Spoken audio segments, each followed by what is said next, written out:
Welcome to Storytime with Sugar. Today we're reading Iggy Peck, Architect. Young Iggy Peck is an architect and has been since he was 2 when he built that great tower in only an hour with nothing but diapers and glue. Good gracious, Ignatius, his mother exclaimed. That's the coolest thing I've ever seen.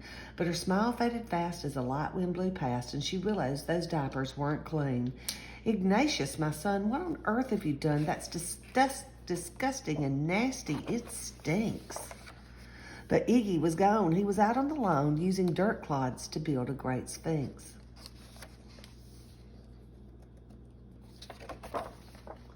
When Iggy was 3, his parents could see his unusual passion would stay. He built churches and chapels from peaches and apples and temples from modeling clay.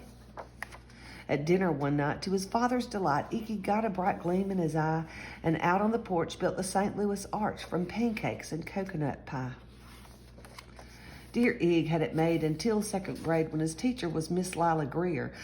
On the very first day, she had this to say: "We do not talk of buildings in here. Gothic or Romanesque, I couldn't care less about buildings, ancient or new." She said in her lecture about architecture that it had no place in grade 2. That might seem severe, but she was sincere, for when she was no more than 7, she'd had a great fight at a dizzying height in a building so tall it scraped heaven.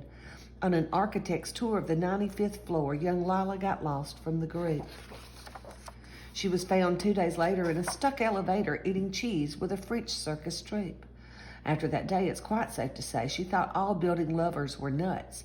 As a teacher, she taught that, above all, one ought to avoid them, no ifs, ands, or buts. As you might guess, it would cause Iggy stress to hear such terrible talk. But he didn't hear. He sat in the rear while building a castle of chalk. "You, Iggy Peck, your desk is a wreck. Tear down that castle right now. You will not build in here. Is that perfectly clear? Do you need to see Principal Hal?" "No, ma'am," Iggy said. He lowered his head and his heart sank down to the floor. With no chance to build, his interest was killed. Now 2nd grade was a bore. After 12 long days that passed in a haze of reading, writing, and arithmetic, Miss Greer took the class to Blue River Pass for a hike and an old-fashioned picnic. They crossed an old trestle to a small island nestled in the heart of a burbling stream, but they no sooner passed than the footbridge collapsed and Miss Lila Greer started to scream. "We're trapped here, oh my lass, kids, goodbye." Her eyeballs rolled back in her head. She dropped to the ground with a vague groaning sound, luckily fainted, not dead.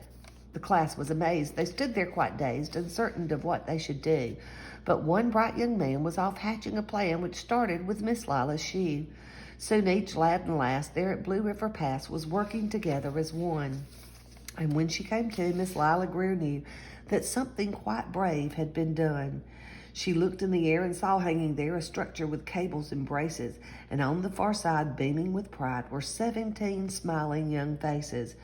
Boots, tree roots and strings, fruit roll-ups and things, some of which one should not mention, were stretched ridge to ridge in a glorious bridge dangling from shoestring suspension. It all became clear to Miss Lila Greer as she crossed that bridge over the stream. There are worse things to do when you're in grade 2 than to spend your time building a dream.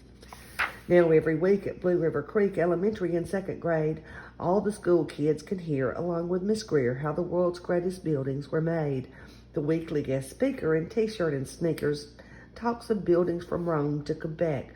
Of course, he's the guy who builds towers from Pi, that brilliant young man, Iggy Peck.